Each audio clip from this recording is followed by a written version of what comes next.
आपणा सर्वांना प्रभू येशू ख्रिस्ताच्या पवित्र आणि अद्भुत नावात सलाम. उपासना कार्यक्रमाच्या नवीन भागात आपले मनपूर्वक स्वागत.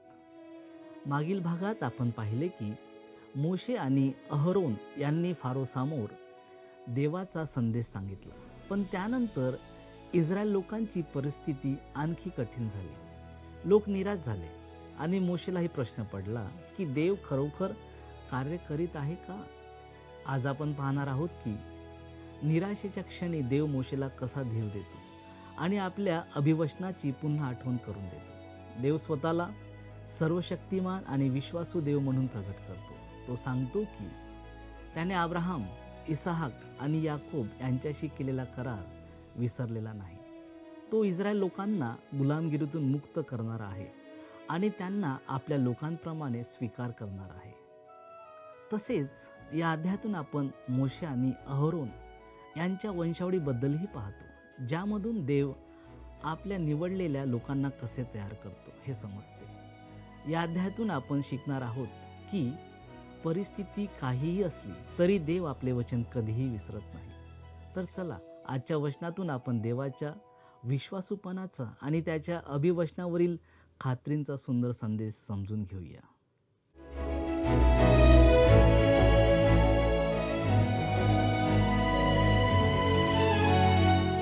प्रभू येशू ख्रिस्ताच्या मधुर नावात आपणास सलाम. आपणा सर्वांचे उपासना कार्यक्रमामध्ये हार्दिक स्वागत. प्रियानो, आजच्या कार्यक्रमात आपण निर्गम याच्या 6व्या अध्यायाचा अभ्यास करणार आहोत. या अध्यायामध्ये आपण जे विषय हाताळणार आहोत ते येणेप्रमाणे आहेत. पहिला विषय, मोशेच्या प्रार्थनेला परमेश्वराचे उत्तर. दुसरा विषय, इस्रायलची अंशतः वंशावळ. तिसरा विषय, मोशेला दिलेल्या कार्याची पुन्हा पुष्टी. अध्याय 6 हा अध्याय 5च्या शेवटच्या भागाचाच पुढील विस्तार आहे. मिसर देशावर पीडा येण्याची वेळ आता अगदी जवळ आली आहे. देवदेवतांच्या युद्धाची सुरुवात आता होणार आहे. या क्षणापर्यंतची परिस्थिती कशामुळे निर्माण झाली? मागे वळून पाहताना आपल्याला असे आढळून येते की मोशे, अहरोन आणि इस्रायलच्या वडिलांनी केलेली पहिली गोष्ट म्हणजे रानात जाऊन 3 दिवस परमेश्वरासाठी यज्ञ अर्पण करण्याची परवानगी फारोकडे मागणे. फारोचे उत्तर नाही असे होते, कारण त्याला परमेश्वर कोण आहे हेच माहीत नव्हते. त्यानंतर त्याने इस्रायल लोकांवरील कामाचा बोजा आणखी वाढवला. इस्रायल लोकांनी मोशेकडे तक्रार केली आणि मोशेने ती तक्रार परमेश्वरापुढे मांडली. देव कोण आहे आणि तो पुढे काय करणार आहे याविषयी मोशेला खात्री पटवून द्यायची देवाची इच्छा होती. अब्राहम, इसहाक आणि याकोब यांचा देव त्याने इस्रायल लोकांचा आक्रोश ऐकला होता आणि आता तो त्यांची सुटका करणार होता. इस्रायलच्या भूतकाळातील इतिहासाकडे पाहून देवाने त्यांची कशा प्रकारे काळजी घेतली होती हे मोशेने ओळखावे अशी देवाची अपेक्षा होती. इस्रायलविषयीचे आपले प्रेम आणि त्यांना मदत करण्याची आपली तीव्र इच्छा हे देवाने वारंवार सिद्ध करून दाखवले होते. त्यांच्या वतीने देवाने अनेकदा हस्तक्षेप केला होता. आजही देव आपल्या वतीने हस्तक्षेप करतो. माझ्या बाबतीत त्याने तसे केले आहे याची मला खात्री आहे. तुमच्या जीवनात देवाचे कार्य कसे चालले आहे याविषयी कदाचित तुम्हाला खात्री नसेल. फिलिप्पीकरास पत्र 1 अध्याय आणि 6 वचन म्हणते, ज्याने तुमच्या ठायी चांगले काम आरंभले तो ते येशू ख्रिस्ताच्या दिवसापर्यंत सिद्धीस नेईल हा मला भरोसा आहे. आजच्या काळात आपल्या गरजा काय आहेत हे देवाला ठाऊक आहे. आपली हलाखीची आणि बिकट परिस्थिती त्याला अवगत आहे. ज्याप्रमाणे त्याने मिसर देशात इस्रायल लोकांना मदत केली, अगदी त्याचप्रमाणे तो आपल्यालाही मदत करू शकतो आणि त्याला तशी मदत करायची इच्छाही आहे. आता आपण मोशेच्या प्रार्थनेला परमेश्वराचे उत्तर हा विषय थोडक्यात अभ्यासणार आहोत. यासाठी आपण वाचूया निर्गमाचे पुस्तक 6वा अध्याय आणि 1 वचन. मग परमेश्वर मोशेला म्हणाला, मी आता फारोला काय करतो ते तू पाहशील. मी त्याला भुजप्रताप दाखवला म्हणजे तो या लोकांना जाऊ देईल. मी त्याला भुजप्रताप दाखवला म्हणजे तो यांना आपल्या देशातून बाहेर घालवून देईल. परमेश्वर मोशेला सांगत आहे की तोच प्रभू आहे. त्याला भविष्यासाठी कोणत्याही तयारीची गरज नाही. तो स्वयंभू आहे आणि त्याला कोणत्याही राखीव तरतुदीची आवश्यकता नाही. देव सृष्टीतील कशावरही अवलंबून नाही. तो कशाचाही आधार घेत नाही. उलट संपूर्ण सृष्टीच आधारासाठी त्याच्यावर अवलंबून असते. देवाची अशी इच्छा होती की मोशेनेही त्याच्यावरच विसंबून राहावे. पुढे आपण जाऊया. 2 ते 5 ही वचनं आपण वाचूया. देव मोशेशी बोलला. तो म्हणाला, मी परमेश्वर आहे. मी अब्राहम, इसाक व याकोब यांना सर्वसमर्थ देव म्हणून प्रकट झालो, तथापि परमेश्वर या माझ्या नावाने मी त्यांना ज्ञात नव्हतो. ज्या कनान देशात ते उपरी होते, तो देश त्यांना वतन देण्याविषयीचा करार मी त्यांच्याशी केला आहे. शिवाय या इस्रायल लोकांना मिस्र्यांनी दास करून ठेवले आहे. त्यांचा आक्रोश ऐकून मी आपल्या कराराचे स्मरण केले आहे. देव मोशेला सांगत आहे की तो अब्राहम, इसाक आणि याकोब यांना प्रकट झाला होता, परंतु परमेश्वर या नावाने नाही. परमेश्वर या नात्याने देव आपल्या लोकांची सुटका करणार होता. त्यांना आपले स्वतःचे म्हणून स्वीकारणार होता. त्यांची दास्यातून सुटका करणार होता आणि त्यांना वचनदत्त देशाकडे घेऊन जाणार होता. या सर्व गोष्टींमुळे ते देवाला परमेश्वर म्हणून ओळखतील. हा त्याच्या स्वभावाचा एक असा पैलू होता जो त्याने अब्राहम, इसाक आणि याकोब यांना प्रकट केला नव्हता. 6 ते 8 या वचनांमध्ये देव सुटकेसंबंधीच्या 7 मी करीन या प्रतिज्ञा प्रकट करतो.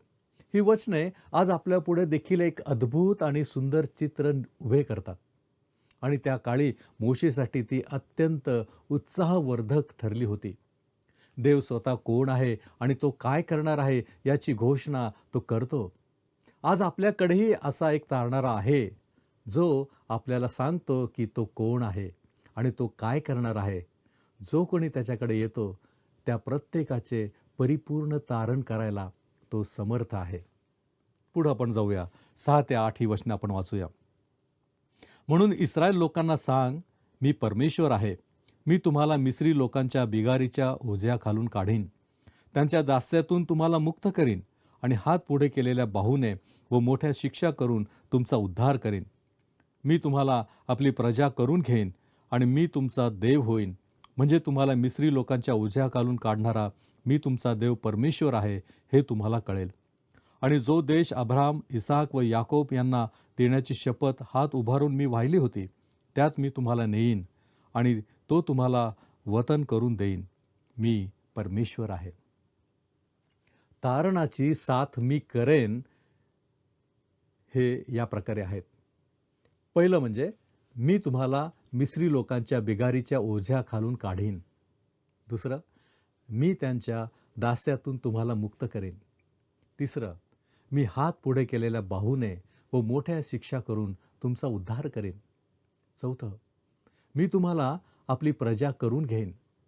पाचवं, मी तुमचा देव होईन. सहावं, मी तुम्हाला त्या देशात घेऊन जाईन. आणि सातवं, मी तो देश तुम्हाला वतन करून देईन. मी तुम्हाला मिस्री लोकांच्या बिगारीच्या ओझ्याखालून काढीन.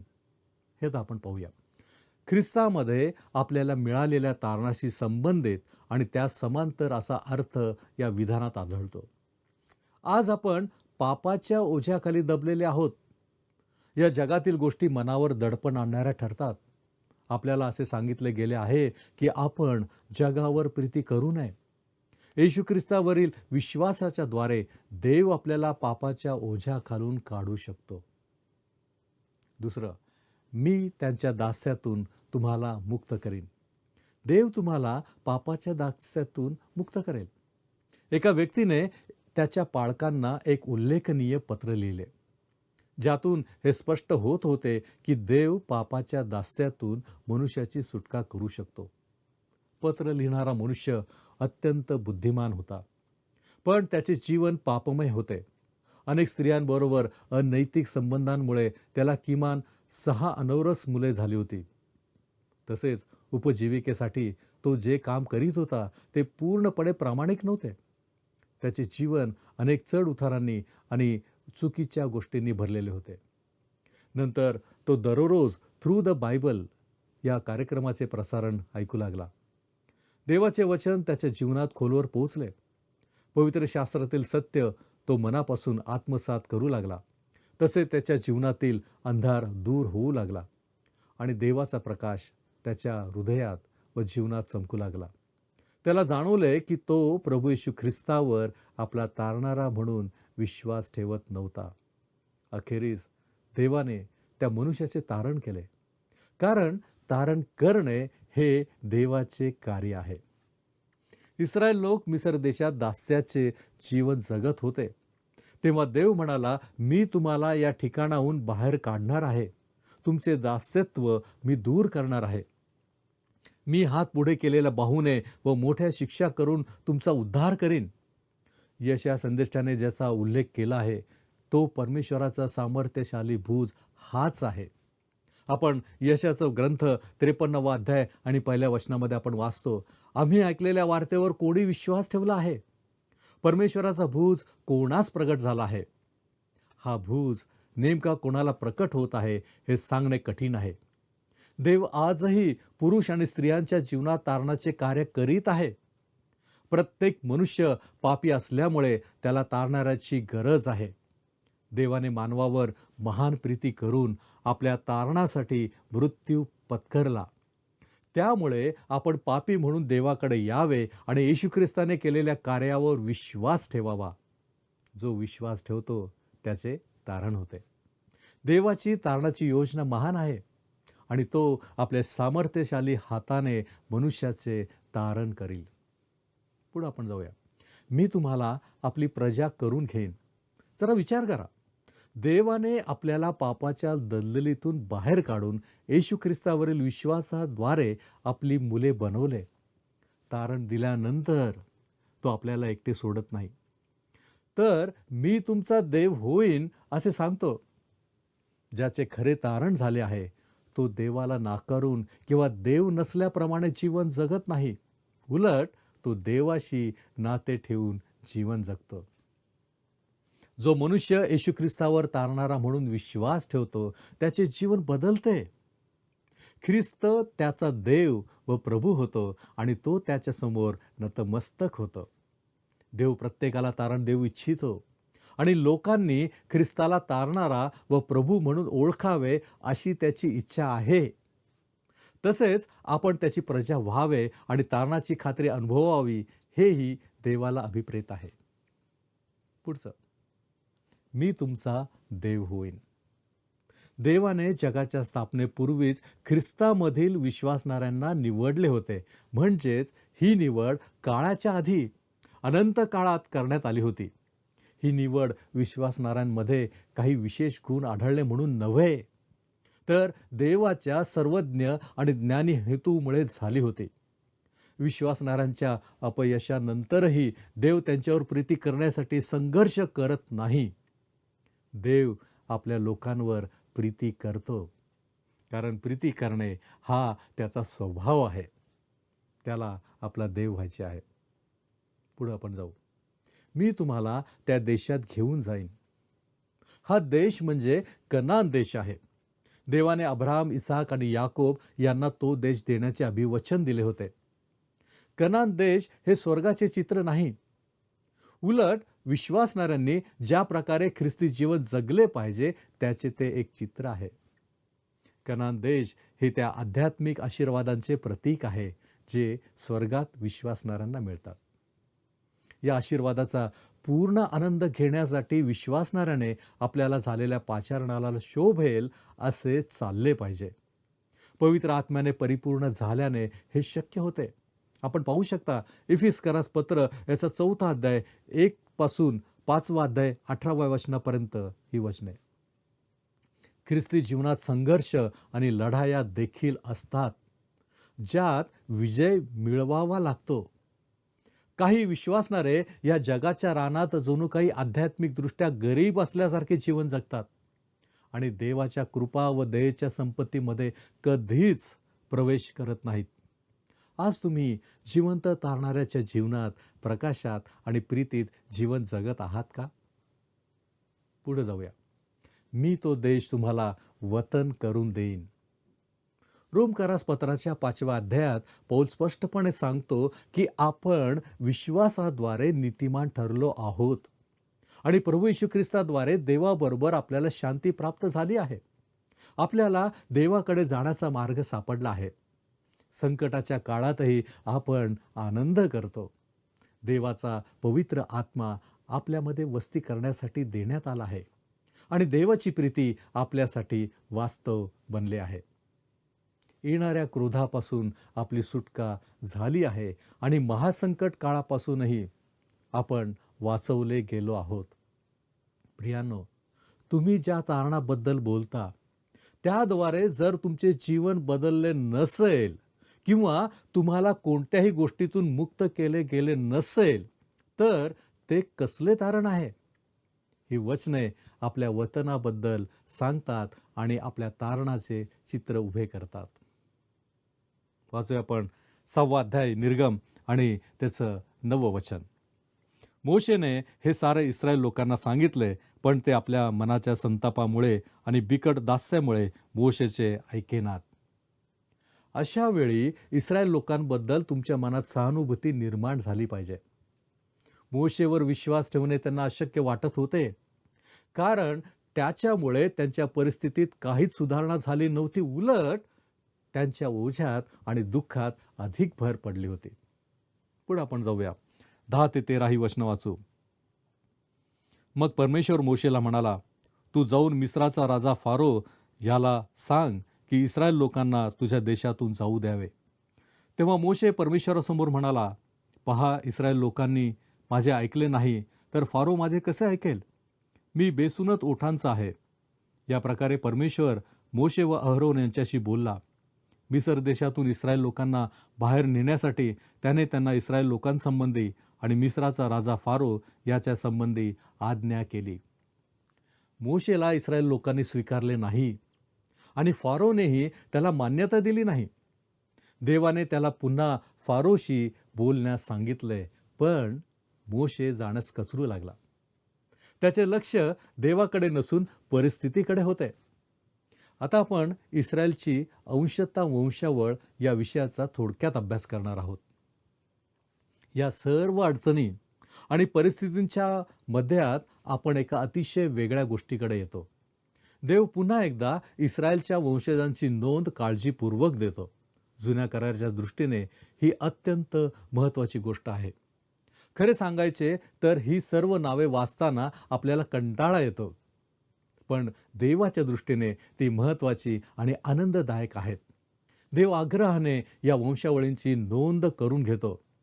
आपण कोणाबद्दल वाचत आहोत आणि त्याची मुले कोण आहेत हे आपल्याला कळावे, अशी देवाची इच्छा आहे.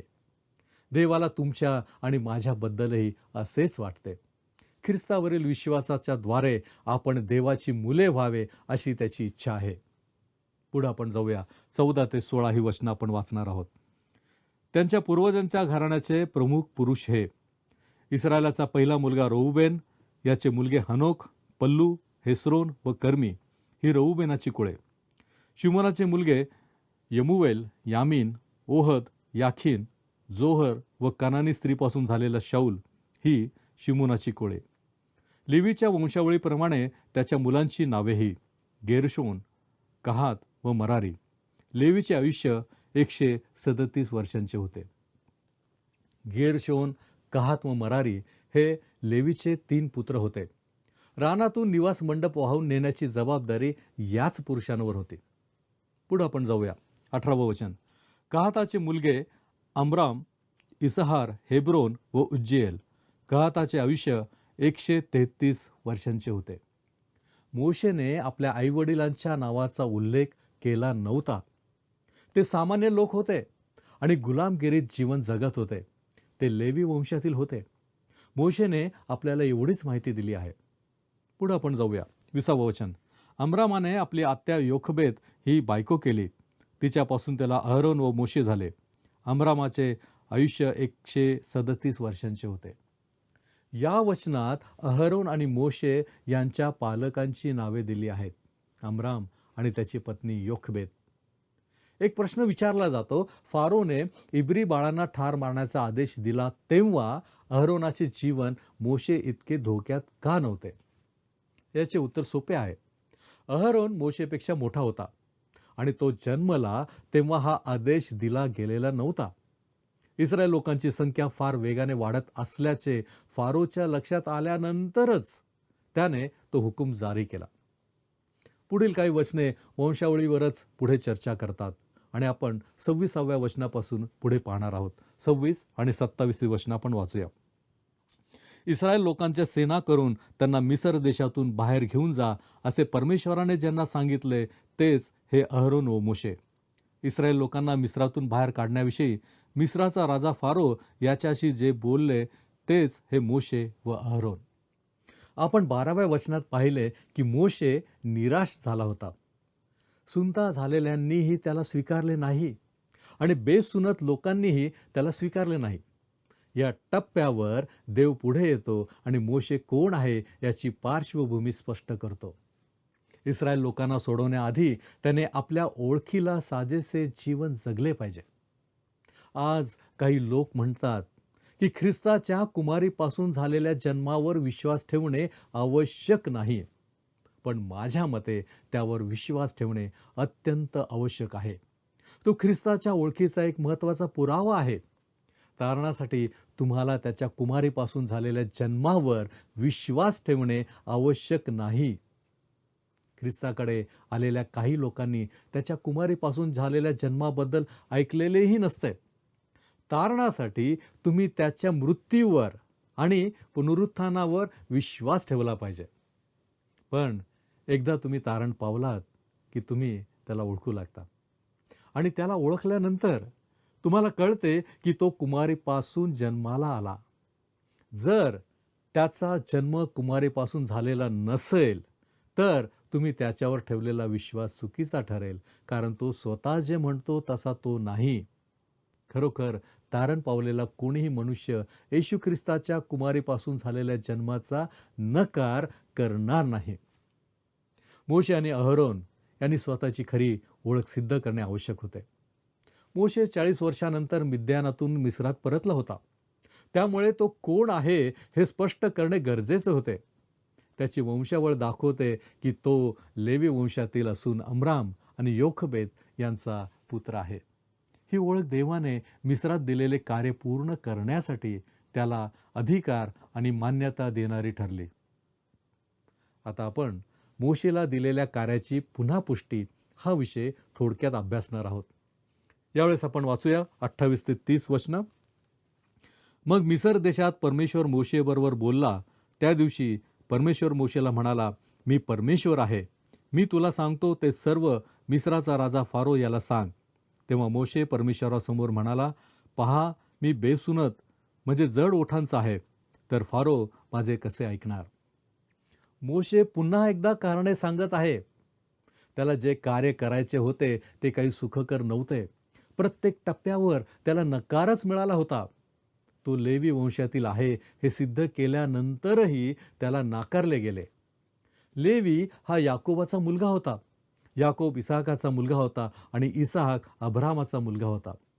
इस्रायल लोकांबद्दलची अभिवचने देवाने अब्रामाला दिली होती.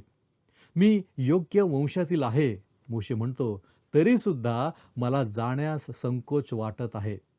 मोशेचा विश्वास फार दृढ नव्हता. प्रियांनो, आपली वेळ संपली आहे. आज आपण विचार करूया की काय आमच्यामध्येही काही संकोच आहे काय? काय आमचाही विश्वास डळमळीत आहे काय? आपण प्रार्थना करूया. आमच्यावरती प्रीती करणाऱ्या आमच्या महान प्रेमळ परमेश्वरा, धन्यवाद देतो, तुझी स्तुती करतो, तुझे आभार मानतो. तुझ्या वचनांच्याद्वारे बापा तू आजही आम्हाला शिकवलेलं आहेस. आणि प्रभूजी, तू आम्हाला विचार करण्यास भाग पाडलेला आहे की काय आमच्यामध्ये संकोच आहे, काय आम्ही विश्वासामध्ये कुठे कमी पडत आहोत, काय आम्ही मोशेप्रमाणे काही सबबी सांगतो तुझ्या कार्यासाठी. होय बापा, या सर्व प्रश्नांचे उत्तर आमच्याकडेच आहेत हे आम्हाला ठाऊक आहे. परंतु प्रभूजी, आज आम्ही हे जाणून घेतलेलं आहे की ज्या गोष्टी तू आमच्यापासून करू घेऊ इच्छितोस, प्रभूजी, तुझी इच्छाच आम्ही पूर्ण करण्याचा प्रयत्न करावा. आणि म्हणून प्रभूजी, आम्ही आमचं जीवन तुझ्या पवित्र हातामध्ये सोपवितो. तुझ्या इच्छेप्रमाणे करण्यासाठी तू आम्हाला सहाय्य कर. तारणारा प्रभू येशू ख्रिस्त याच्या गौरवी नावात हे प्रार्थना करतो, म्हणून तू ऐक. आमेन. देवाची कृपा आपणाबरोबर सदैव असो.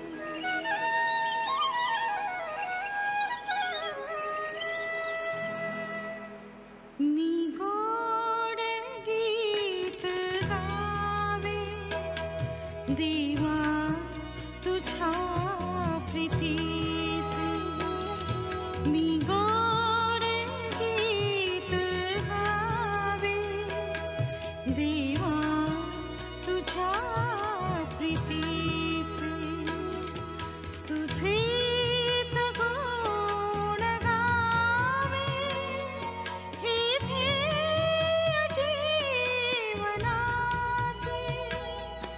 हे ध्येय जीवना. प्रियानो, आजच्या भागातून आपण शिकलो की देव आपल्या लोकांच्या वेदना पाहतो, त्यांच्या आक्रोशाला ऐकतो आणि योग्य वेळी कार्य करतो. इस्रायल लोक निराश झाले होते, पण देवाने त्यांना पुन्हा आश्वासन दिले, मी तुम्हाला सोडवीन, मी तुम्हाला मुक्त करीन आणि तुम्ही माझे लोक व्हाल. यामधून आपण समजतो की देवाची अभिवचने परिस्थितीवर नाही तर त्यांच्या विश्वासू स्वभावावर आधारित असतात. मोशेलाही स्वतःच्या कमजोरीची जाणीव होती, पण देवाने त्याला पुन्हा उभे केले आणि आपल्या कार्यासाठी तयार केले. या अध्यायातून आपल्यासाठी एक प्रोत्साहन देणारा संदेश आहे. जेव्हा जीवनात उत्तर उशिरा मिळते तेव्हा देवाने आपल्याला विसरले आहे असे समजू नका, कारण देव शांतपणे आपल्या योजनेनुसार कार्य करीत असतो. कदाचित आज आपणही एखाद्या अभिवचनाच्या पूर्ण होण्याची वाट पाहत असाल. धीर धरा, विश्वास ठेवा आणि देवाच्या वेळेवर भरोसा ठेवा, कारण जो देव वचन देतो तो ते पूर्ण करण्यासही समर्थ आहे. पुढील भागात आपण पाहणार आहोत की देव फारोसमोर आपले सामर्थ्य कसे प्रगट करतो आणि मिसरवर न्यायाची सुरुवात कशी होते. तोपर्यंत देवाच्या अभिवचनावर स्थिर राहा, प्रार्थनेत वाढत राहा आणि विश्वासाने पुढे चालत राहा. प्रभूची कृपा, आशा आणि सामर्थ्य आपल्या जीवनात सदैव भरून राहो. धन्यवाद.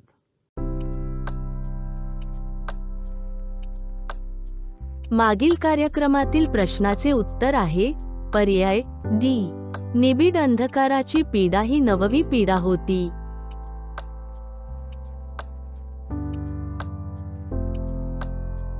आजचा प्रश्न, मोशेच्या वडिलांचे नाव काय होते? A. Amram, B. Izhar, C. Hebron, D. Merari.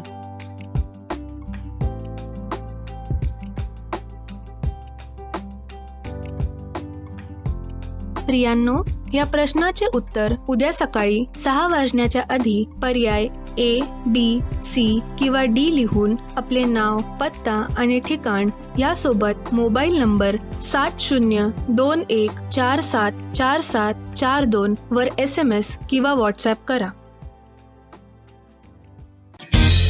हा कार्यक्रम आपणास आवडला काय?